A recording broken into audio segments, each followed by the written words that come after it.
dia a todos. Sejam todos bem-vindos mais uma manhã de luz na terra, pois a luz nos acompanha hoje e sempre. Para dar início à nossa reunião, vou pedir ao nosso querido Claudinho para fazer a nossa leitura. Bom dia, meus irmãos, que a paz de nosso Senhor Jesus Cristo esteja no coração de todos nós. Do livro Vinha de Luz, de Francisco Cândido Xavier, ditado pelo Espírito de Emmanuel, a lição 82 intitula-se Sem Desfalecimentos. E não nos cansemos de fazer o bem, porque o seu tempo ceifaremos, se não houvermos desfalecido. Paulo, Gálatas, capítulo 6, versículo 9.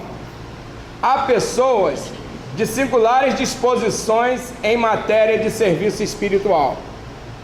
Hoje creem, amanhã descreem.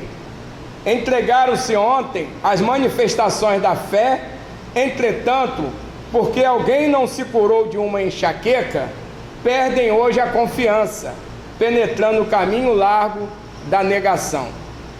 Iniciam a prática do bem, mas se aparece um espinho de ingratidão dos semelhantes, proclamam a falência dos propósitos de bem fazer. São crianças que ensaiam o aprendizado na escola da vida, distantes ainda da posição de discípulos do Mestre. O exercício do amor verdadeiro não pode cansar o coração. Quem ama em Cristo Jesus, guarda confiança em Deus, é feliz na renúncia e sabe alimentar-se de esperança. O mal extenua o espírito, mas o bem revigora sempre. O aprendiz sincero do Evangelho, portanto, não se irrita nem conhece a derrota nas lutas edificantes, porque compreende o desânimo por perda de oportunidade. Problemas da alma não se circunscrevem a questões de dias e semanas terrestres, nem podem viver condicionados a deficiências físicas. São problemas de vida, renovação e eternidade. Não te canses, pois, de fazer o bem, convencido, todavia, de que a colheita por tuas próprias mãos depende de prosseguires no sacerdócio do amor sem desfalecimentos. Que Jesus nos abençoe. Obrigada, Claudinho. Agora vamos limpando nosso pensamento, limpando nossos corações, para entrando essa energia nesse momento de amor, de luz, que vamos vibrar ao nosso Pai. Grande foco, força criadora. Nós sabemos que as leis que regem o universo são naturais e imutáveis, e a elas tudo está sujeito. Sabemos também que é pelo estudo, o raciocínio, o sofrimento derivado da luta contra os maus hábitos e as imperfeições que o espírito se esclarece e alcança maior evolução para o bem. Jesus, querido amado, continua derramando luzes nesse ambiente e principalmente em nossos corações e nossas mentes, Pai, que nós sejamos dignos desses trabalhos de luz nessa casa que está derramando luzes sobre todos nós. Vamos aproveitar esse vibramento, esse pensamento de luz e vamos levando até hospitais, centros cirúrgicos, UTI, aqueles também, Pai, que não têm o seu ensinamento, que vive na rua soltando Jesus, que ele seja iluminado, amparado por Ti nesse momento, Jesus, e tenha consciência dos seus erros, para evitar todo o mal, Senhor. Obrigado, Jesus, por esses momentos tão importantes em nossas vidas. derrame também uma luz especial para o professor Valde, que vai fazer a nossa reflexão de hoje. Fique conosco, Jesus, amparando todos os dias em nossas vidas, hoje, agora e sempre. Necessitamos muito de Ti, que assim seja. Professor Valde, para nada ser. Obrigado, Beatriz. Bom dia a todos. Bom dia. Nesta manhã de luz, né? Como diz o irmão X do Lar de Débora, e que a paz de Jesus esteja em nossos corações.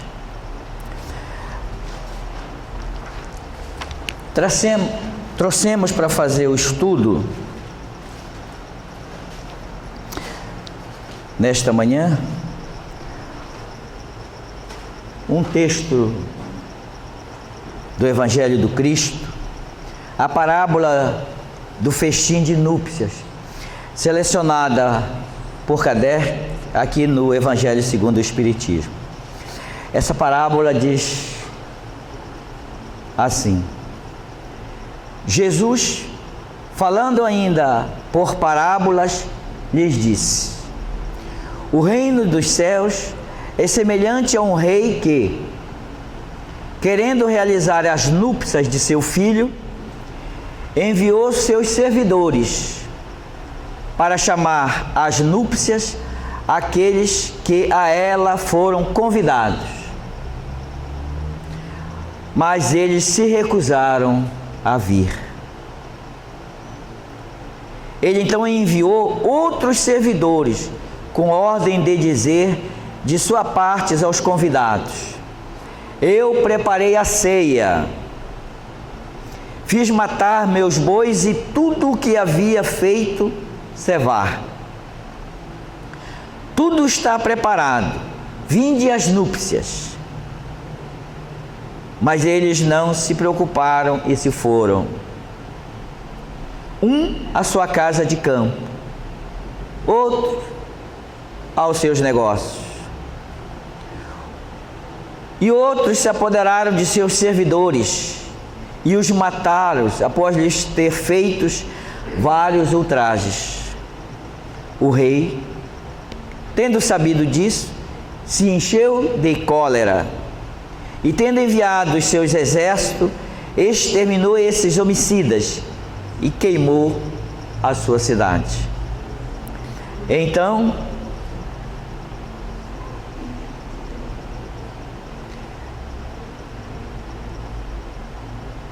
ele disse aos seus servidores: o festim de núpcias está todo preparado, mas aqueles que haviam sido chamados deles não foram dignos. E depois nas encruzilhadas e chamai para as núpcias todos aqueles que encontrardes. Seus servidores, indo então pelas ruas, reuniram todos aqueles que encontraram, bons e maus, e a sala de núpcias ficou cheia de pessoas que se sentaram à mesa. O rei então entrou em seguida para ver aqueles que estavam à mesa, e tendo notado um homem que não estava com a roupa nupcial, lhes disse: meu amigo, como entraste aqui sem ter a roupa nupcial? E esse homem permaneceu mudo. Então o rei disse aos seus servos: atai-lhes as mãos e os pés e lançai-os nas trevas exteriores. Aí haverá pranto e ranger de dentes, porque muitos são os chamados, mas poucos os escolhidos. Então, Evangelho de São Mateus, capítulo 22, versículo de 1 a 14.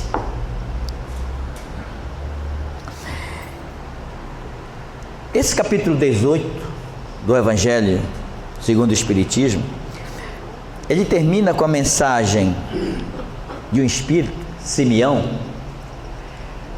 em que o título da mensagem deles é: reconhece-se o verdadeiro cristão pelas suas obras, que é do Espírito Simeão, a mensagem contida no livro aqui. Observe que essa parábola de Jesus, como tantas outras, são ensinamentos simbólicos, figurados e vedados pelo véu da compreensão que nós não temos, porque a grande maioria de nós vive mergulhados no mundo material. Tem um outro trecho do Evangelho que diz que uma pessoa se aproxima de Jesus e deseja segui-lo. E Jesus diz para ele: vem e segue-me. Mas ele diz: deixa eu primeiro enterrar o meu parente, meu pai. E Jesus então diz para ele: deixa os mortos enterrar os seus mortos. Percebe? Não é que Jesus esteja proibindo a gente de cuidar dos nossos entes queridos que estão voltando à pátria espiritual, mas significa que aqueles que estão muito preocupados com o mundo material estão mortos para o reino espiritual. Então, nessa parábola do festim de núpcias, né, do festim de bodas, como outros títulos, Jesus diz que o reino dos céus é semelhante a um rei que, querendo realizar as núpcias de seu filho, enviou os seus servidores aos convidados selecionados. Jesus está se referindo a Ele mesmo como esse noivo. E os convidados como sendo todos aqueles que ao longo do tempo, dos séculos e dos milênios, foram convidados a professar a crença num Deus único. Começou com Abraão e seus descendentes, Isaac e Jacó, e depois todos os profetas. Todos eles eram enviados do Senhor para participarem do festim, da ceia espiritual. Mas muitos desses profetas, como Jesus se refere ao texto, foram sacrificados.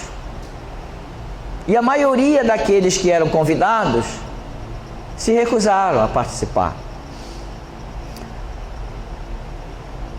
Uns foram para suas casas de campo, para os seus trabalhos de campo, outros para os seus negócios. Desprezaram o convite daquela ceia.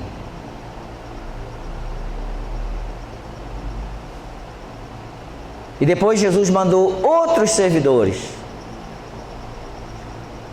O Senhor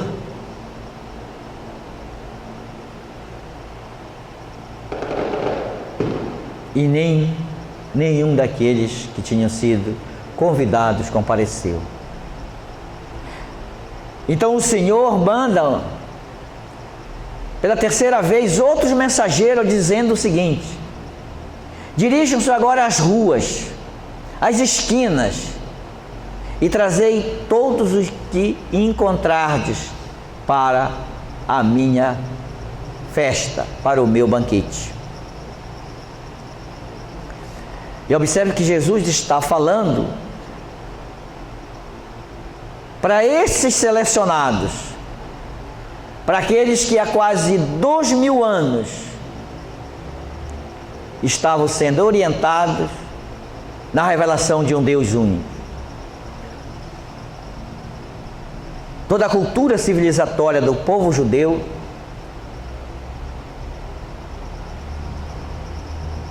toda aquela tradição daqueles hábitos era dirigido para a preparação desse festim, que era a vinda do Cristo até nós.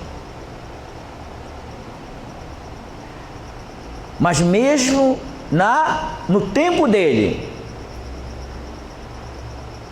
uma grande maioria daqueles escolhidos recusaram. Pouquíssimos, aliás, seguiram Jesus. E Jesus, então, através dos seus discípulos, escolhidos por ele, se dirigiu aos pagãos. Estes, sim,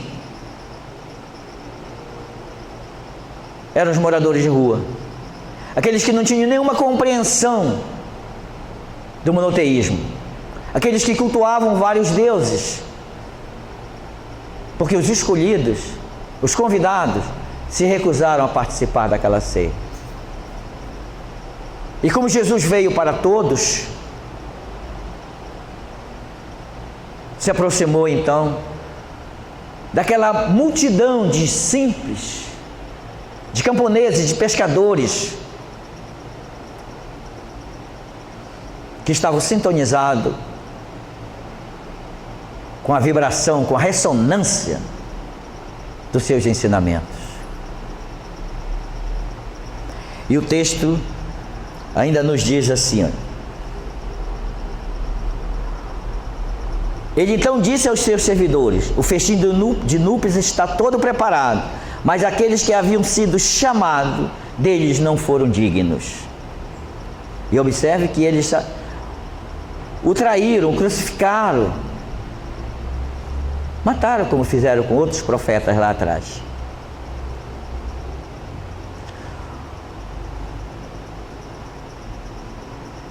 Seus servidores, indo então pelas ruas, reuniram todos aqueles que encontraram, bons e maus. E a sala de núpcias ficou cheia de pessoas que se sentaram à mesa. Mas no final, no último parágrafo dessa parábola, Jesus diz: o rei entrou em seguida para ver aqueles que estavam à mesa. E tendo notado um homem que estava com a roupa nupcial, que não estava, desculpem, com a roupa nupcial, lhe disse: meu amigo, como entraste aqui sem ter a roupa nupcial? E esse homem permaneceu mudo. Então o rei disse aos seus servos: atai-lhes as mãos e os pés e lançai-os nas trevas exteriores, ali haverá pranto e ranger de dentes. E Jesus então encerra esta parábola dizendo: porque muitos são os chamados, mas pouco os escolhidos. Na nossa vida mundana e mesmo na nossa vida religiosa, a sociedade humana é representada por determinadas vestimentas. Jesus mesmo conduzia-se com o manto da sua realeza. Onde quer que ele andava, ele portava aquele manto da realeza. Mas nos últimos momentos dele, quando reuniu os discípulos naquela ceia maravilhosa onde ele faz várias revelações da sua missão, termina a ceia, ele se despe daquele manto, pega umas toalhas, uns panos simples, cinge o corpo e vai lavar os pés dos discípulos. Se curva, porque para a gente lavar o pé de alguém, temos que se curvar. Então ele se despe daquela realeza, tira o seu manto e se torna um servidor da lei de Deus, para dar exemplo de humildades aos seus discípulos. E nessa ocasião ele passas ensinamentos maravilhosos. Mas não vamos ater a esses ensinamentos. Eu me referi a esse manto de Jesus, porque na vida mundana e na vida religiosa, nós também, dependendo do ambiente onde nós estamos, nós usamos determinada vestimenta material. Então, um juiz, no seu juizado, tem que estar togado, com aquela roupa. Ele não pode estar lá com uma roupa esporte.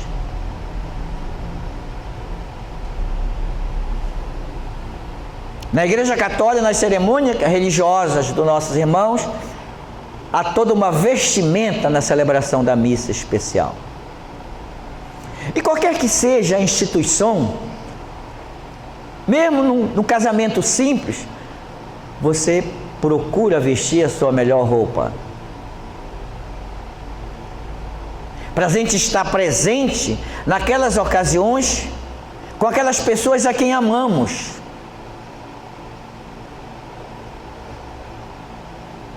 Em harmonia com aquela vibração daquele acontecimento, daquela felicidade daquelas pessoas, quando é uma cerimônia de casamento.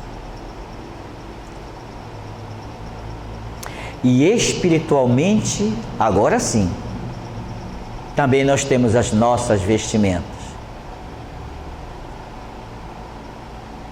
Jesus diz que Ele é a luz do mundo. Naquele corpo físico, Ele era a luz. Então a vestimenta espiritual dele era a luz. É uma vestimenta que nós devemos estar sempre trabalhando para nos vestir quando retornarmos à casa do Pai.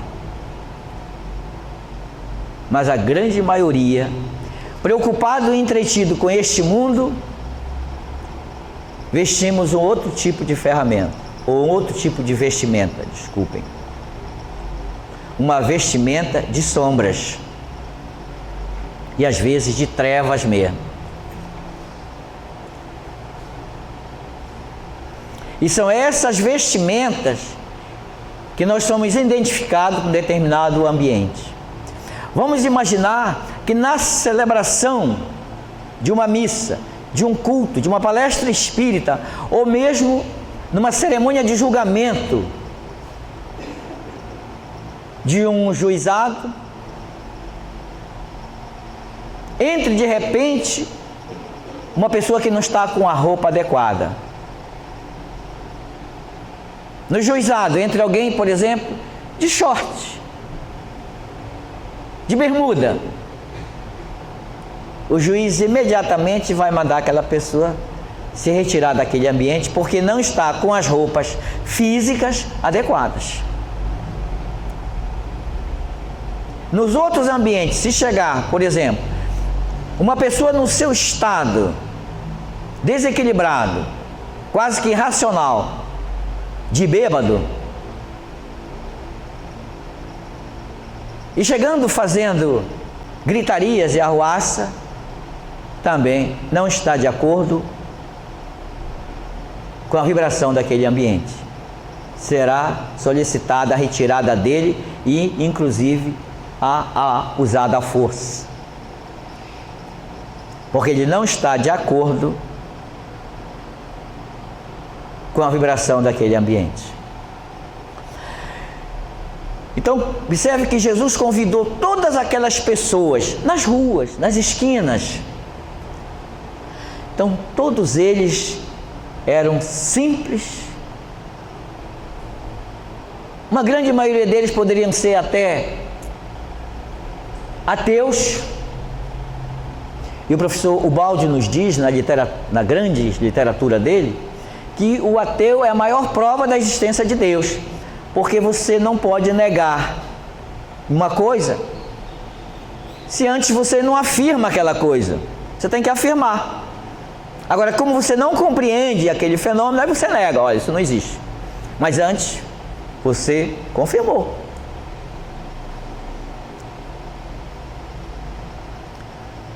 Então aquelas pessoas reunidas nessas parábolas que Jesus nos diz, foram todos convidados com uma alegria imensa no coração, porque nunca tinham participado do banquete do rei, e principalmente das núpcias daquele filho. Olha a alegria dessas pessoas, olha o contentamento de alma delas.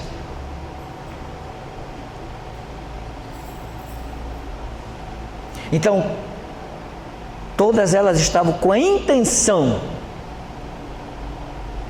com o propósito, com a felicidade, com a vibração de estarem reunidos naquele momento, participando daquele banquete. Mas tinha um que não estava. Não estava com a roupa nupcial.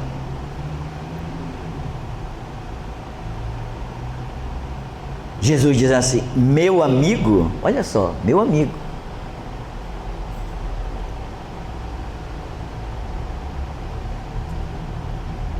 como entraste aqui sem ter a roupa nupcial? E ele sabia exatamente disso, tanto que ele não tinha uma resposta, ficou mudo. Ele foi convidado, mas não foi com a roupa adequada.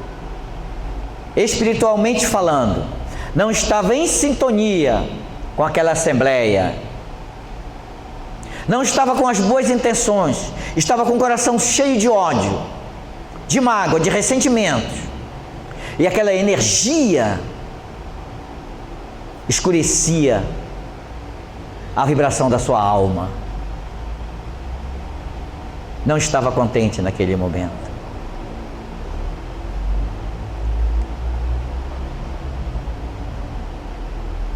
Assim, na maioria das vezes, nós entramos em determinado ambiente por curiosidade, para criticar aquela ideologia, aquela crença, num processo de exclusão do próximo. E observe que Jesus dá o exemplo de um só. Olha como é bonito isso, porque aquela grande multidão ali, só um. É como se Jesus estivesse lá, se dirigindo para aquela piscina, onde ele foi curar, aquele lugar onde estavam vários paralíticos, coxos, aleijados, uma quantidade enorme de pessoas inválidas fisicamente. Mas ele chegou lá e só curou um,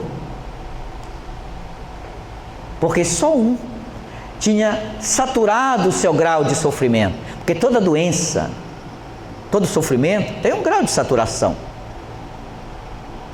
E não só o grau de saturação, a boa vontade também da pessoa se livrar daquele mal no momento da saturação. E Jesus chega e diz assim: que queres que eu te faça? Senhor, que eu ande. Levanta-te e anda. Os outros todos não estavam na vibração, na sintonia, no merecimento da cura. E olha que Jesus se dirigiu, ele não foi até Jesus, até porque ele era um paralítico, não podia andar. Jesus foi até ele. Assim, na nossa vida diária, na nossa conduta nas sociedades, ainda que nós estejamos num determinado local, mas a gente está lá às vezes vibrando para que tudo dê errado, para que todas aquelas pessoas ali não se encaminhem na retidão do Evangelho, na retidão do amor ao próximo, não se confraternize. Você está fazendo uma vibração negativa para aquele ambiente. E como exemplo, anos atrás, nas reuniões de doutrinação mediúnica, um médium que não estudava, mal orientado, porque também tem isso, se comportou durante o dia de uma forma inadequada. Durante a noite, na reunião mediúnica, ele foi isolado pela espiritualidade. Quer dizer, ela foi tão cortês com ele que não pediu através de um médium para ele se retirar da reunião, que a vibração dele ali não estava adequada com aquele ambiente. Então ele foi isolado e os outros médios trabalharam normalmente. Isso significou que o quê? Foi colocado na sua mente espiritual uma anestesia de adormecimento. E ele dormiu durante a reunião toda. Dormiu. A mesma coisa acontece às vezes, mesmo nas casas espíritas. Chega aquela pessoa lá e vai estar com a vontade de aprender, de ouvir. Mas também todos nós somos acompanhados pelos nossos amigos espirituais, nossos anjos de guarda, ou nossos obsessores, se não estamos andando de acordo com a lei. E às vezes você tem aquela força de se dirigir a determinado ambiente, mas chega lá, o obsessor diz o seguinte: você não tem que ouvir nada do que vão te falar aqui, meu. E aplica lá um anestésico para ele, que ele dorme durante a palestra toda. Quando o palestrante termina de falar, acorda. Ou então aquele que não está preocupado com a intenção da ressonância do ambiente e fica preocupado, como diz a parábola, com seus problemas, com seus negócios, com a sua casa de campo. Eu poderia estar na praia agora, poderia estar fazendo um passeio, e fica pensando nesses ambientes. Durante a palestra toda, ele não estará presente. Está o corpo dele na assembleia, mas ele, como espírito, está lá onde ele está pensando. Tanto que se alguém perguntar depois da palestra, dos estudos, o que o palestrante falou, ele diz: eu não prestei muita atenção, não liguei. Ele não sabe nada. Por quê? Porque ele não estava ali.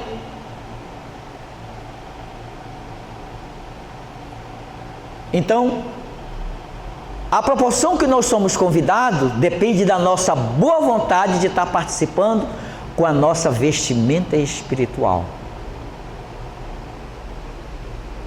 Se nós tivermos boas intenções, boas vontades e realizarmos essas vontades, nós vamos iluminando. Porque a lei de Deus, gente, a lei de Deus é tão maravilhosa, tão sublime. Porque aí quando Kardec perguntou à espiritualidade aonde estava escrita a lei de Deus, o que foi que eles responderam? Está escrita na nossa consciência. Observe que claro que isso aí dá um outro tema. Se está escrito na nossa consciência, significa que a nossa consciência é superficial, não é volumétrica. Mas ela não está só escrita, ela está escrita na nossa consciência como seres humanos. Na nossa racionalidade, no nosso raciocínio, nos nossos pensamentos, vibramos no nível mais elevado do que os animais, do que os vegetais. Mas a lei de Deus está escrita em toda parte. Está escrita no minério, no mineral, como coesão, como atração, como irradiação. Está escrita nos vegetais como sensibilidade. Está escrita nos animais como movimento. Está escrita em nós, porque nós temos uma consciência moral, discernindo o que é o certo, o que é o errado. E em função daquilo que é certo ou errado, nós vamos seguindo ou não a lei de Deus. Porque Deus está dentro de nós. Jesus nos diz que Deus não está acolá, não está além, não está ali. Deus está dentro de nós. A gente não tem no nosso cotidiano, na nossa vida, essa percepção. Que se a gente tivesse essa percepção, gente, toda vez que a gente olhasse para o nosso próximo, olharíamos com uma reverência com um sentido de santidade, do sagrado que Ele é. Mas a gente não percebe isso. E olha, como é que nós podemos perceber que Deus está dentro da gente? Nós temos pelo menos duas coisas na vida que a gente passa a vida toda procurando por toda parte, no exterior, e não encontramos. É a felicidade e a perfeição.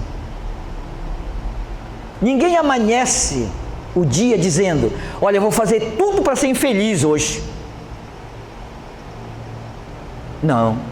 Você luta para ser feliz. Você não gosta de errar. Você luta para ser perfeito, para acertar sempre. E nós ensinamos isso para os nossos filhos e para os nossos netos, para ele não mentir, para ele agir com retidão, para ser perfeito. Que essa é a condição nossa, latente da presença de Deus em nós, da lei, da perfeição, da beleza, da felicidade suprema. Então nós manifestamos isso como a presença da divindade em nós. Mas nós procuramos sempre Deus fora, no exterior.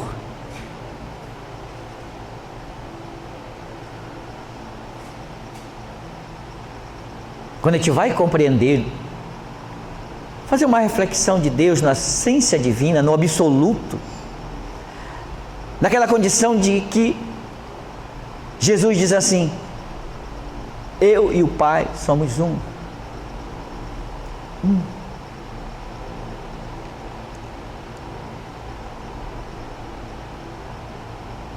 No reino dos céus, no absoluto, no supremo, não existe tempo e espaço. E isso a gente pode até dar um exemplo nas nossas simples manifestações amorosas. Quando nós amamos alguém, dois namorados, quando se amam, eles não percebem o tempo e o espaço. Eles podem estar no jardim, num regaço, na beira de um rio, numa varanda, no lugar, numa praça ou até no lixão.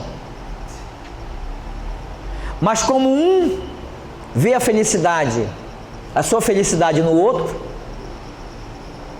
eles se completam. Se eles começaram a namorar às 5 horas da tarde, quando olham para é meia-noite. Quer dizer, não perceberam o tempo. O tempo não existiu. E o espaço também não. Aliás, o espaço atualmente já não existe, né? Que a gente fala com uma pessoa em qualquer tempo, qualquer lugar, é chamado tempo instantâneo. Eu falo com meu filho, mora lá em Curitiba, o tempo todo ele fica lá na minha sala, eu conversando com ele. Quer dizer, o espaço já foi eliminado.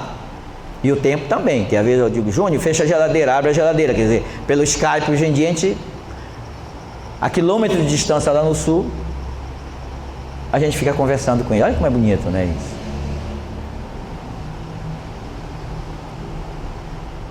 Então, por que existe todos os nossos problemas aqui? No encontro com a samaritana, Jesus diz que Deus é Espírito e que nós devemos adorá-los em espírito e não um lugar, no templo, na sinagoga, no monte. Devemos adorar no santuário íntimo de nós mesmos.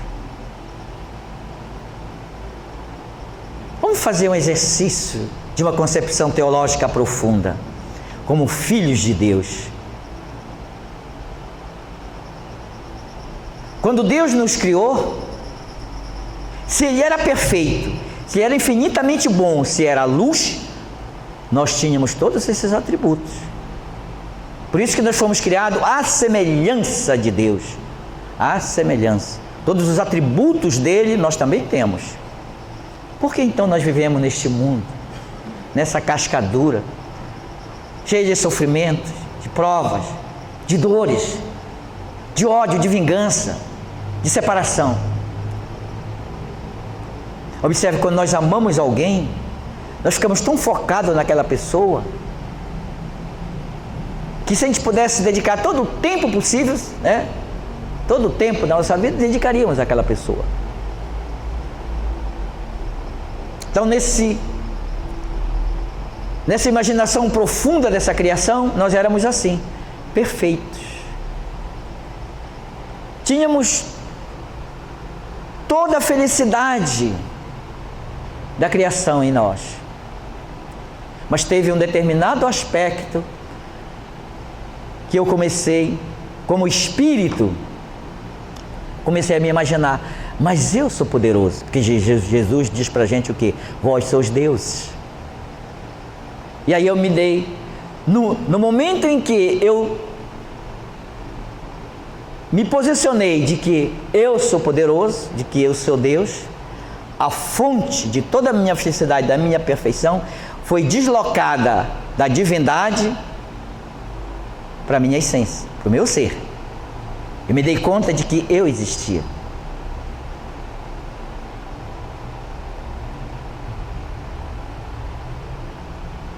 E nessa condição de que eu existia, eu mudei. Nesse aspecto dessa mudança, criei o tempo. E como eu criei o tempo e me desloquei, eu criei também o espaço, mudei a minha posição.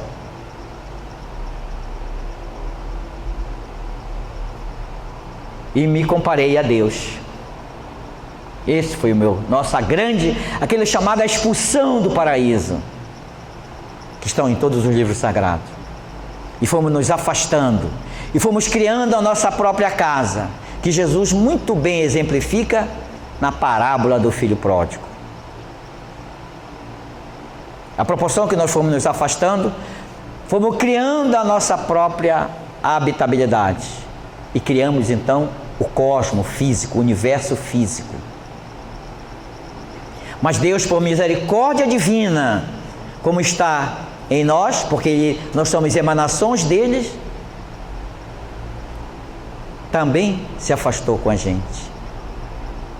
E aí nós temos a concepção de um Deus imanente, um Deus que está dentro de nós. Mas temos também a concepção de um Deus transcendente, de um Deus absoluto, que permanece imutável, perfeito.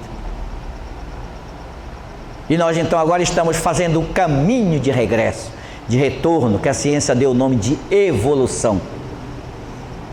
Mas nós evoluímos. Então nós estamos vivendo um efeito de todos os nossos erros, nesse conceito teológico mais profundo.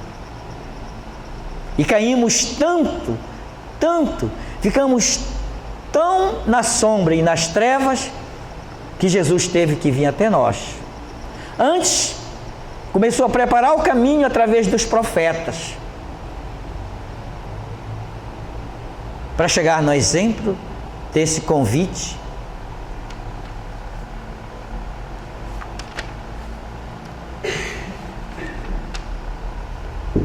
que diz assim: o reino dos céus é semelhante a um rei que, querendo realizar as núpcias de seu filho.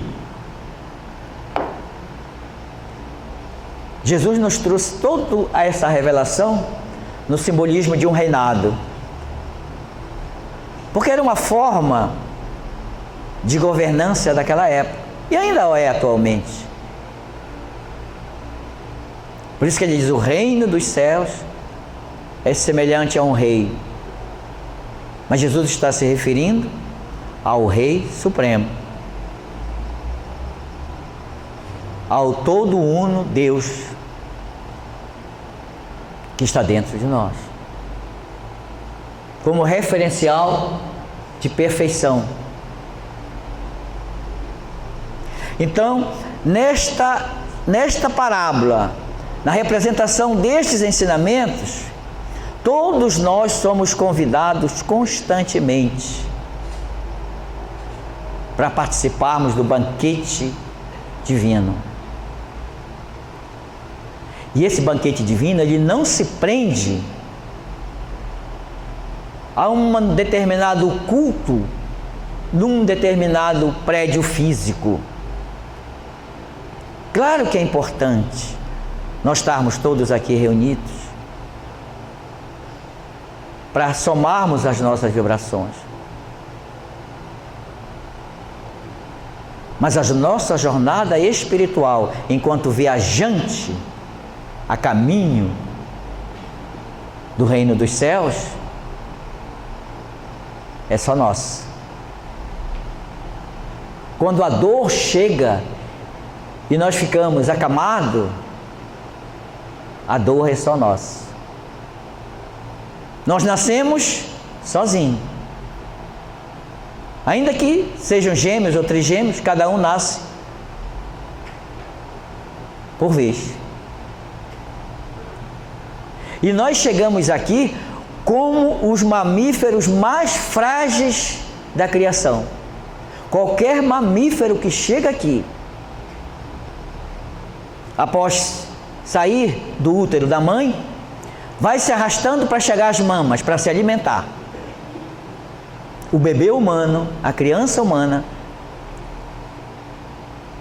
ainda que a mãe coloque sobre a barriga, se ela não levar ao seio, às mamas, ele morrerá de inanição, de fome, de frágil que nós somos. Então observe que aí também já está o quê? Uma proteção divina, manifestado pelo carinho, pelo amor da mãe, representando ali o amor de Deus. Que a paz de Jesus seja em nossos corações. Obrigado, meu amigo, por esse banquete de luz, de esclarecimento, tão importante em nossas vidas, para uma reflexão tão importante, que nós vestimos essa roupa de amor, de luz, de perdão, perdoar sempre, sempre derramar o amor, principalmente aqueles que estão fora do esclarecimento.